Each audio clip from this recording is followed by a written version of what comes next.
What's going on YouTube? My name is Sky Fox. I peaked Celestial 2 on console.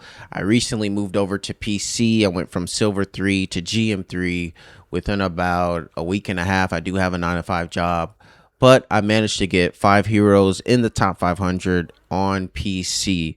I'm sure that all of you have been in a situation where you or somebody in your team said that they killed a support or killed both supports. How do we lose the fight? Right? And so the reason why you lost the fight is because while you're trying to kill their supports, they're also trying to kill your supports. And what ends up happening is you guys are just trading backlines. Trading backlines is not a consistent win condition. And I feel like in this game, when people are queuing up or, they're getting ready to go into a match, nobody is thinking about how are we going to take away damage from the enemy team? How are we going to kill their DPS? How are we going to kill their tanks?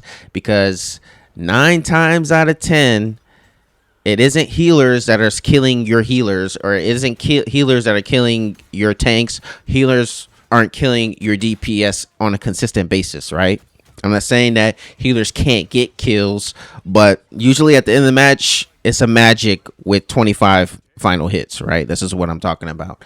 So, or a Hello or a Phoenix or a Phoenix or DD or whatever, right? So killing healers is not a consistent win condition. When you queue up for a match, you need to have a strategy for how you're going to kill their tanks and how you're going to kill their DPS. So what does this look like in real time? Well, first I want to say that healing is a limited resource, which means everyone cannot be healed at the same time. And you have to understand that if a DPS is under pressure or if a tank is under pressure, they're going to be getting the heals, right? So if someone is getting the heals, that means someone else is not getting the heals. And that is your opportunity, your team's opportunity to secure that kill. So the last thing I want to say is that you cannot ignore the natural archetype branch of this game, right?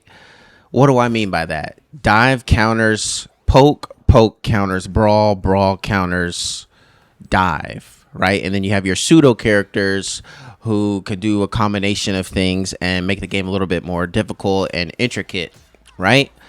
Dive does not counter supports. I feel like when people choose dive, that's all they're thinking about. That's all they're going after. That's all they want to kill is supports. They're just backline booty warriors. That's what I call them, backline booty warriors, right? And it's like if you're playing a dive character and you're not doing anything about the Moon Knight, or you're not doing anything about Phoenix or Hela or whatever the case may be, you're throwing the match. It would be just like if the enemy team had an Iron Man and I'm on Hela and I'm not doing anything about this Iron Man, right? Iron Man's getting free value. And that's what's happening a lot of times when you're playing a dive character and you're just going after their supports and Moon Knight is just on top of a rooftop just killing everybody or killing your supports, and you're not doing anything about it, right? I've been in so many matches where Moon Knight is just up here, Psylocke is running around, no one's looking for them, no one's checking for them, right? You cannot let this happen in your games. And I know that there's an argument out there where people are saying, well, in this game the sniper beats the sword, right? And my answer to that is, if you just look at the characters, right? Someone like a Punisher, who is the #1 counter for Punisher? That is going to be Magneto, right? Doctor Strange, Emma do not play well into the Punisher, okay? And it's the same way when it comes to these dive characters. Spider-Man isn't made to fight all poke characters. That's not the way that this game is designed, right? So you need to figure out which dive character is going to be good against which sort of poke character, right?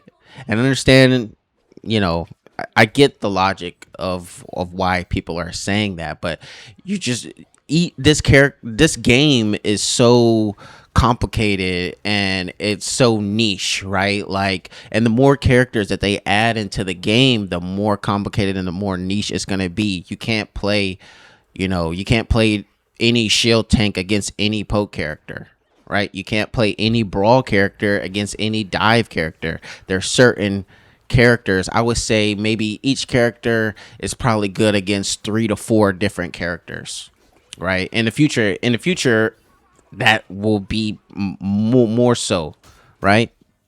So I had a lot of fun making this video, man. It's my first video. I'm excited to be here. I absolutely love Marvel Rivals. If you got something from this video, drop a comment and like the video, man. Let me change the outro.